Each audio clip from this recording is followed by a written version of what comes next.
du sori du bëri ndaxte lu ñu fi doon wax rek wax nañ ko ba pare waxit la ndax li may wax nii wax naa la ko en salle de commission te defe naa dégg nga ma mooy monsieur le ministre réew dañu koy jàmmoo te yaakaar naa ni ci wàllu xeet suñu ko nattee ku war a mën a digal président Macky Sall mu def nga ndax bu ma ne woon fogole séeréer mais sim naa nuun dina am ñu ma tontu mais su ma waxee fii ni bandiraɓe sehlaaɓe mbeɗe salmi noon am na ñu ma war a tontu waaye su ma nee asalaamaaleykum ma mbokki lébu yi am na ñu ma war a tontu donc yaakaar naa ni fa dëgg yàlla war nga mën a digal kilifa ak réew mi mu def mooy loi bi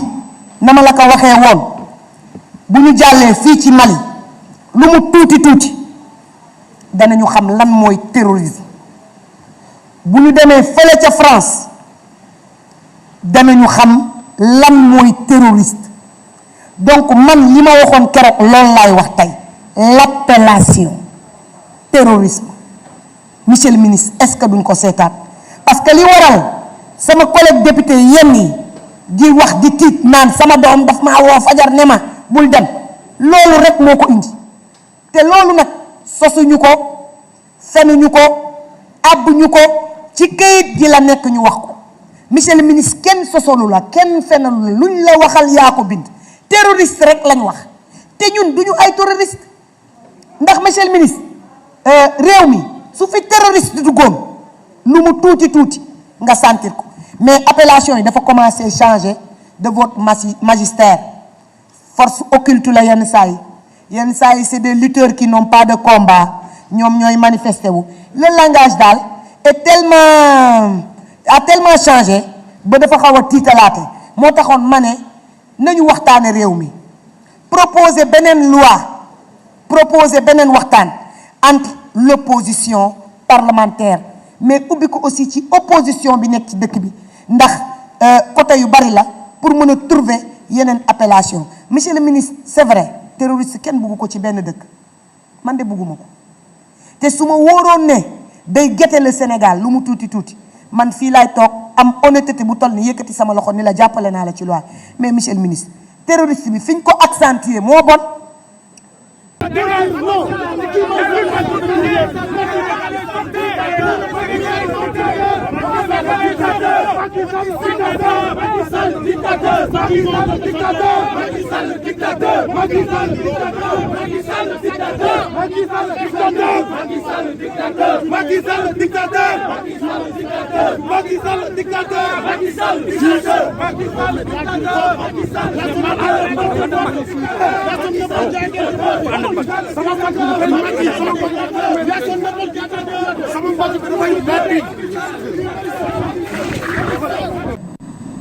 di am gàcce gu rëy ci journée tey bi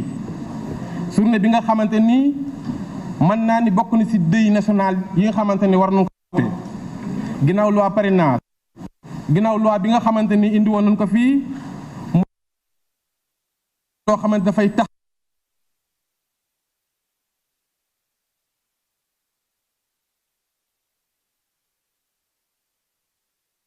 ñoom ñëpp ñu maase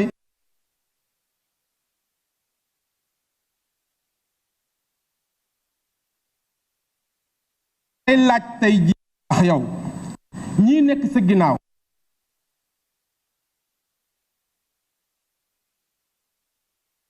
ma di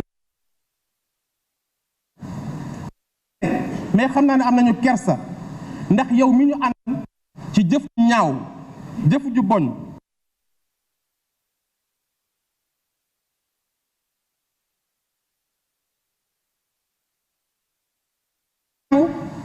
amuñu benn yoon boo xamante ni yaa ngi ñëw assemblée indi fi mbégte bu ñëwee rek gàcc nga ñuy indil ñun député yi ak peuple bi yaakaar naa loolu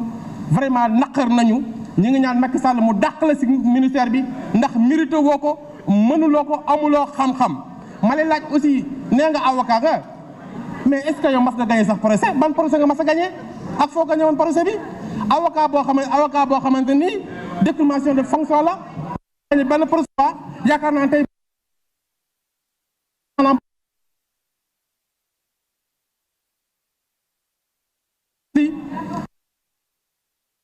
troisième mandat du fa amee tey force loi bi ay 45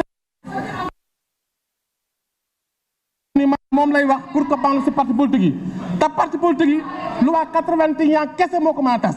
mais jàpp naa ni tey jii li nga xam moom ngeen bëgg a dugg ci biir pour que àll gi ci biir ngeen bëgg a tas parti politique yi loolu duma ko duñ ko d'accord tey duñ ko d'accord ëllëg boo xoolee tey jii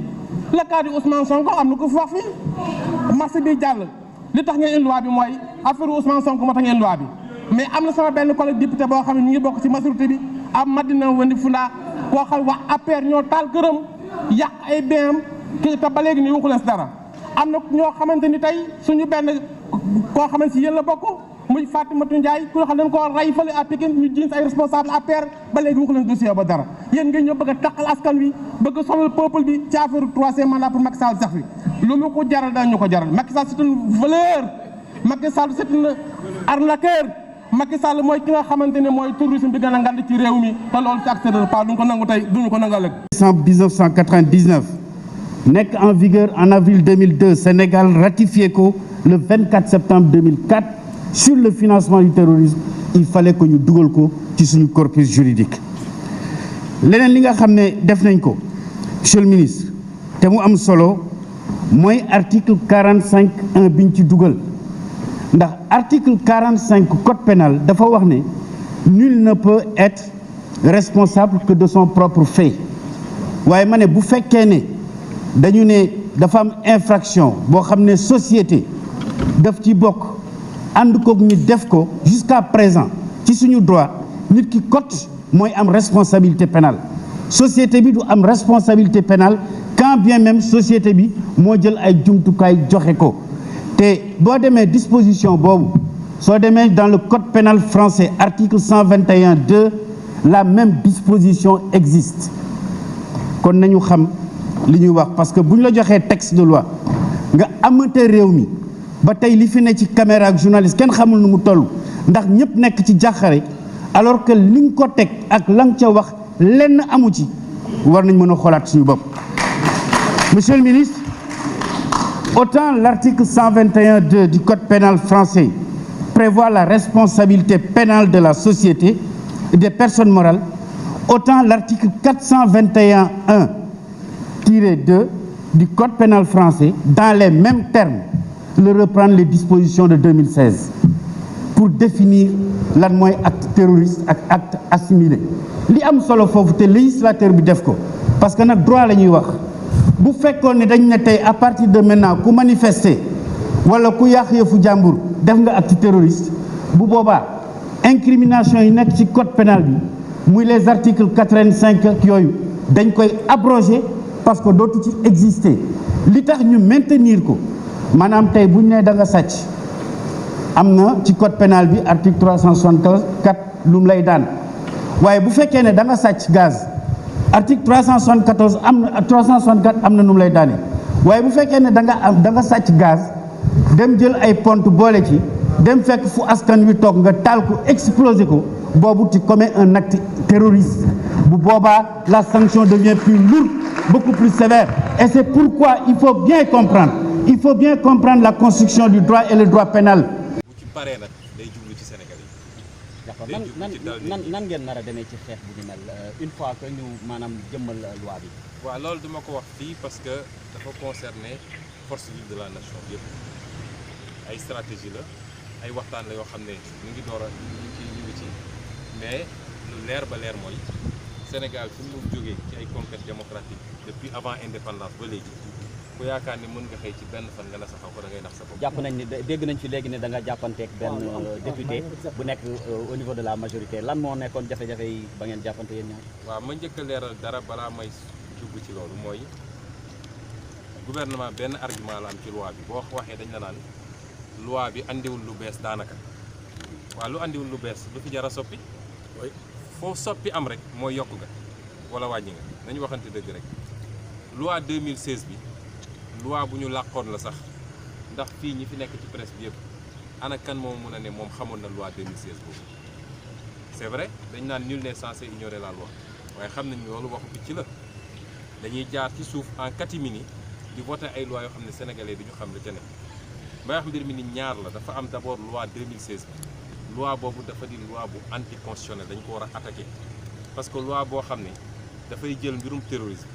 ne ku manifester mu am débordement ci manifestation boobu terroriste nga ku mer génn manifester ñu ne taal nañu ab bus parce que bien public la terroriste nga ba ci sax ku sàcc ñu ne terroriste nga ñaar ñu jote xeex dara tuuru ci ñaanuñu ko yàlla ñu ne kii terroriste la loi boobu musiba la cim réew amul benn réew ci àdduna bu définir noonu terroriste xanaa mu doon réew yi nga xam ne ay dictature lañu waaye réew bu moderne bu démocratique amul ci àdduna donc ñu wax sénégalais yi ni loi 2016 boobu déjà moom musiba la woon te sénégalais yi xamuñu ko woon parce que député yi fi nekk sax xamuñu woon loi 2016 boobu te ñoom seen exposé des motifs bi pour loi bi visé wuñ sur loi 2016 loi 2018 sur la lutte contre le blanchiment de capitaux et le financement du terrorisme ci bind mais waxuñu bu 2016 xam nga loolu yëpp tappale la parce que loi booy modifié da ngay fàttali loi bi ko jiitu kon loi 2016 boobu dañu waroon wax waaye boobu dañ ko doon nëbb muy benn waaye lan lañ ci yokk mooy ci code de procédure civile dañ ci yokk dooleel procureur ak juge bu wax procureur nag xam ni kii fi nekk di sëñ Bassirou li mu yor déjà ci doole ñu jox ko musiba la parce que procureur Macky la daf fi nekk pour tëjal Macky ku Macky bëgg ñu tëj ko waaye nga dolli ko ay pouvoir yoo xam ne yokk li ñuy wax pouvoir de confiscation mooy tey mën na nangu alal ku ko neex te li loi bi njëkkoon wax sax ne dañuy nangu lenn ci alal bi parce que li ci des dañ koy bàyyil njaboot bi nee nañ léegi may nañ ko lépp mën na koo nangu ñaareel bi ñu ne may nañ leen ay pouvoir de perquisition yoo xam ne pour luy def te loolu jaarul yoon am na lu ci yoon wax ba noppi la ca bees mooy dañoo jël loolu yëpp nag ne léegi dañ koy dugal ci terrorisme mooy ku ko def yow ak Oussama Ben Laden yéen a yem yow ak nu mu tudd état islamique yéen a yem yow ak est-ce que loolu yow mën nga ko nangu étudiant bi manifester wala homme politique bi génn def rassemblement kooku ak ñooñu ñoo yem donc retrait loi bi ngeen di xaar loi bi moo tax dama ne opposition loi bi bu fi kenn toog sax naan da ngay def ay amendement ak ay parce que loolu da nga leen di fulal loi bi dañ ko war a retirer projet bu bees bi bu ñu génnee ci loolu nag dañoo war a attaquer l'ancienne loi bi fi nekkoon ba pare bu 2016 dañ ko war a attaquer pour inconstitutionnalité parce que c'est une loi inconstitutionnelle loolu mooy wax bi ñun loolu la ñu ñëwoon bokk ak opposition pour doole leen malheureusement waxtu ci sa jàppante beeg mbiri waaw xam nga forme terrorisme rek la xam nga assemblée bi damay wax sénégalais yi nii boo gisee sama tànk néew ci assemblée bi ay at a ngi nii dañuy dund ci assemblée ñu nag ñoom ñoo ko xam saaga yi xaste yi yooxoo yi waaye yooyu yëpp mën na jàll te nit ak nu mu tuut kilifa lañ ci réew mi ndax ñi ne fii yëpp ci assemblée bi doo mu ni am na ci ñett yoo xam ne tey am nañu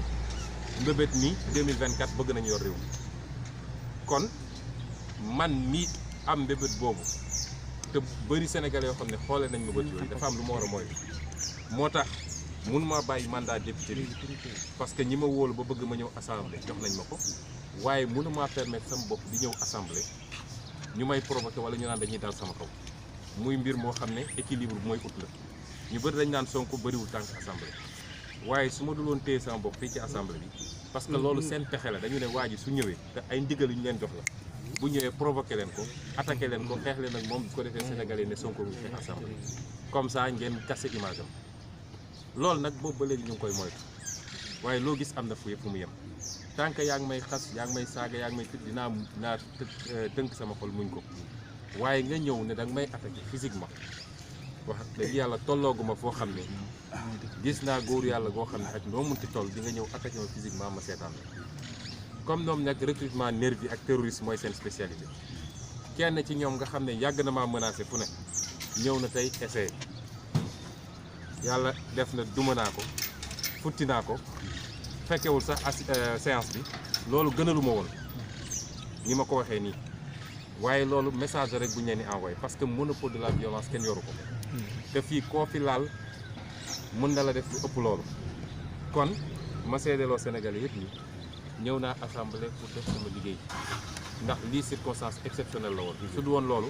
man li may defee sama liggéey assemblée mooy lu ma gisulul yoon dinaa bind gouvernement bi question écrite bu gouvernement bi tontoo ma woo presse bi ne askan wi lii moo fi am biir yoon mais dama doon éviter di ñëw fii parce que li fi nekk ci député majorité nité dafa nekkul ci ñoom la ci ëpp bokk ndax ñëw sa collègue di wax nga jóg di yóoxu di saaga di xaste